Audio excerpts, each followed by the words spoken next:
¿Estás listo para entrar en la mente de Osito Misterioso? El nombre Ku Klux Klan se deriva de la palabra griega kiklos, que significa círculo, y la palabra escocesa clan. El Ku Klux Klan es una organización extremista y supremacista blanca que ha existido en Estados Unidos desde el siglo XIX. Fue fundado originalmente en Pulaski, Tennessee, en 1865, después de la Guerra Civil estadounidense. Los fundadores del Ku Klux Klan fueron un grupo de ex soldados confederados liderados por el general Nathan Bedford Forrest y otros líderes locales. Pero hablemos de quién fue Forrest. Fue un líder militar que nació el 13 de julio de 1821 en Tennessee. Forrest era un exitoso empresario antes de unirse al ejército confederado durante la guerra. Es conocido por su habilidad táctica y audacia en el campo de batalla. A pesar de no tener educación formal ni experiencia militar previa, se convirtió en uno de los generales confederados más efectivos y temidos de la guerra.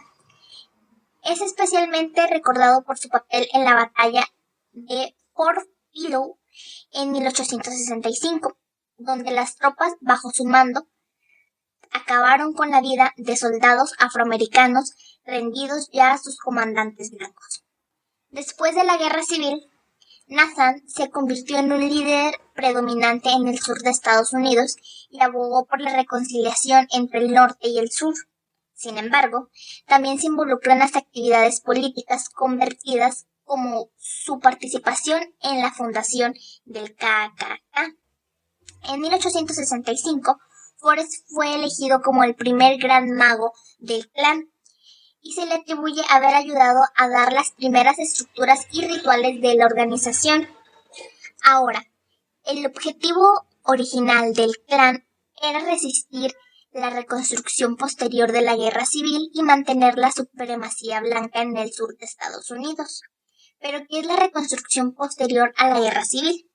La reconstrucción fue el periodo de la historia de Estados Unidos que siguió a la Guerra Civil estadounidense, que tuvo lugar en 1865 y 1877. Durante este tiempo, el gobierno federal intentó reconstruir y reintegrar los estados del sur que se habían separado durante la guerra, así como abordar los problemas sociales, políticos y económicos resultantes de la esclavitud y la guerra. Vamos a hablar un poco de cuáles eran sus objetivos principales. Uno de ellos era reintegrar a los confederados en la Unión. Se establecieron medidas para readmitir a los estados del sur en la Unión, incluyendo la aprobación de nuevas constituciones estatales que abolieran la esclavitud y ratificaran democráticamente la Constitución de Estados Unidos. Otro era proteger los derechos civiles de los afroamericanos. Se promulgaron la enmienda decimocuarta y decimoquinta para garantizar la igualdad de derechos civiles y el derecho al voto para los afroamericanos liberados. La tercera era reconstruir el sur. Se implementaron programas para ayudar a reconstruir la economía devastada del sur y proporcionar asistencia a los antiguos esclavos liderados. Sin embargo, la reconstrucción fue un periodo tumultuoso, marcado por conflictos políticos, violencia racial y resistencia por parte de grupos como el Klan. A pesar de algunos avances significativos en términos de derechos civiles para los afroamericanos, muchos de estos logros fueron revertidos después de que terminara el periodo de reconstrucción. A grandes rasgos, la reconstrucción fue un momento crucial en la historia de Estados Unidos, en la que se intentó abordar las secuelas de la esclavitud y sentar las bases para una sociedad más igualitaria. Aunque no logró todos sus objetivos, sentó las bases para futuros movimientos por los derechos civiles en Estados Unidos. El Klan se caracteriza por su ideología racista, antisemita y antimigrante, así como por el uso de violencia y terror más para promover sus creencias. ¿Cómo es posible entrar ahí? Se preguntarán. Bueno, antes que nada quiero que quede muy claro que es importante recordar que este es un grupo de odio hacia las personas de color, americanos, todos ellos.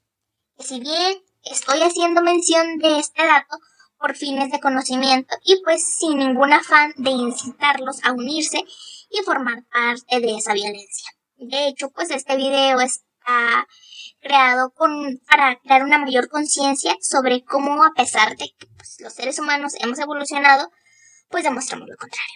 Entonces, después de esta aclaración, voy a proceder a decirles cuáles son los requisitos. El primero es ser de ascendencia blanca y protestante. Segundo, tener una creencia en la supremacía blanca y la superioridad de la raza blanca. Tercero, estar dispuesto a participar en actividades del clan que puedan incluir reuniones, marchas, rituales y posiblemente actos de violencia. El cuarto es seguir un código de conducta interno del clan y respetar la jerarquía y liderazgo de la organización. Les explicaré un poco la estructura interna y rituales. Cabe señalar que se tiene muy poca información ya que es un grupo muy secreto. La estructura interna ha variado a lo largo de la historia, pero cuenta con un patrón jerárquico. Empezamos con el Gran Mago Imperial. Es el líder supremo del clan a nivel nacional y tiene autoridad sobre todas las divisiones regionales y locales. El Gran Mago Imperial es responsable de establecer la dirección y las políticas generacionales del clan. Aquí, como vamos a poder ver, están organizados jerárquicamente muy parecido como a un país. En este caso, este podría ser como el presidente del país entero. Entonces, para que vayan haciendo como similitudes de los rangos que tienen. De ahí seguimos con los dragones. Son los líderes regionales del clan y supervisan las actividades en un área geográfica específica, como un estado o una región.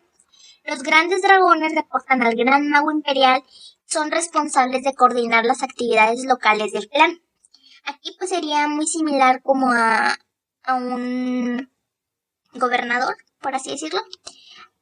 De ahí sigue el número 3, que son grandes titanes. Son los líderes locales del clan y supervisan las actividades en una ciudad o comunidad específica. Los grandes titanes reportan a los grandes dragones y son responsables de reclutar nuevos miembros y organizar eventos, además de llevar a cabo acciones a nivel local, que esto se podría ver como si fueran los presidentes de un municipio o una ciudad. Y por último están los caballeros, que son los miembros regulares del clan, que participan en las actividades y eventos que organizan por el grupo. Los caballeros pueden tener diferentes roles y responsabilidades dentro de la organización, dependiendo de su nivel de compromiso y participación, que pues aquí vendría siendo como todos los ciudadanos normales. El clan es conocido por sus rituales secretos y ceremonias que forman parte de su cultura interna. Algunos de los rituales practicados por el clan a lo largo de su historia incluyen, número 1, la quema de cruces. La quema de cruces es uno de los rituales más conocidos del clan. Se realiza como símbolo de pureza y la luz blanca, que pretenden representar, aunque en realidad se utiliza para intimidar y propagar el miedo entre las comunidades. El segundo son los juramentos de lealtad. Los miembros del clan suelen realizar juramentos de lealtad a la organización y a sus líderes, comprometiéndose a mantener en secreto las actividades del grupo para seguir sus principios racistas y supremacistas. El tercero son las ceremonias de iniciación. Los nuevos miembros del clan pueden ser sometidos a ceremonias de iniciación que incluyen pruebas de lealtad, juramentos y rituales simbólicos destinados a fortalecer el sentimiento de pertenencia al grupo. El cuarto son desfiles y marchas. El clan ha organizado desfiles y marchas públicas como una forma de mostrar su periodo y difundir su mensaje de odio racial y supremacía blanca. Durante la época de la Reconstrucción, después de la Guerra Civil estadounidense, el clan se dedicó a intimidar, perseguir y cometer actos violentos contra afroamericanos y sus políticos partidarios en un intento de mantener la supremacía blanca en el sur de Estados Unidos. A lo largo de los años, el clan ha experimentado periodos de declive y resurgimientos, con diferentes facciones y líderes emergentes en diferentes momentos. A pesar de que ha habido intentos de desmantelar la organización a lo largo del tiempo, el clan aún existe en la actualidad, aunque en menor medida que en su apogeo. Pero sé que tienen una gran duda al igual que yo. ¿Quiénes han sido sus líderes y a qué me refiero con facciones? Quiero hacer un hincapié en que muchos líderes del clan han operado en secreto o bajo seudónimos, pues para proteger su identidad. Pero estos han sido solo algunos de los que han saltado a la luz.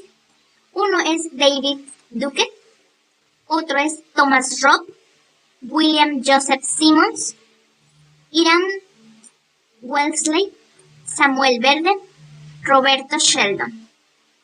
El clan ha experimentado divisiones y facciones a lo largo de la historia, lo que ha llevado a la formación de diferentes grupos con enfoques y objetivos ligeramente diferentes. El primer clan fue una organización secreta formada por veteranos confederados que buscaban resistir la reconstrucción y mantener la supremacía blanca en el sur de Estados Unidos. Esta primera encarnación del clan se disolvió en la década de 1870. El segundo clan surgió a principios del siglo XX, en la década de 1910, y experimentó un resurgimiento significativo en la década de 1920. Esta versión del clan se centraba en la xenofobia, antisemitismo y la oposición de la inmigración, además de promover la supremacía blanca. El tercer clan es una versión más contemporánea del clan que ha surgido en las últimas décadas. Aunque no tiene la misma influencia que las versiones anteriores, sigue siendo una organización activa que promueve el odio racial y la intolerancia. Es importante tener en cuenta que el clan es considerado un grupo extremista y violento por muchas organizaciones gubernamentales y grupos de derechos civiles. Sus actividades suelen ser ilegales y están prohibidas por la ley en muchos países. El clan ha sido responsable de numerosos actos violentos a lo largo de la historia, incluidos linchamientos, atentados con bombas o incendios provocados. Les hablaré de algunos actos que ha cometido este grupo. La masacre de Colfax, que tuvo lugar el 13 de abril de 1873, es un oscuro capítulo de la historia estadounidense que ilustra la feroz resistencia blanca contra la emancipación y los derechos civiles de los afroamericanos en el sur. Este evento, marcado por la brutalidad y la violencia, se enmarca en un periodo de intensa lucha por el poder político y social en la era de la Reconstrucción. Tras la Guerra Civil, el sur de Estados Unidos se encontraba en un proceso de reconstrucción. Los afroamericanos, ahora libres, comenzaban a participar activamente en la política, formando parte de gobiernos locales y estatales. Sin embargo, esta nueva realidad generó profundo resentimiento entre los blancos, que veían amenazados sus privilegios y su control sobre la sociedad. El conflicto en Colfax se desató debido a disputas electorales. Los republicanos, muchos de ellos afroamericanos, habían ganado el control de la administración local. En respuesta, un grupo de hombres blancos, incluidos miembros de la organización conocida como el Ku Klux Klan, se movilizó para recuperar el poder. El ataque fue brutal. Los hombres armados asaltaron el tribunal donde se habían reunido los afroamericanos, resultando en la muerte de decenas de ellos. Las cifras varían, pero se estima que entre 60 y 150 personas fueron asesinadas, muchas de ellas de manera cruel y despiadada.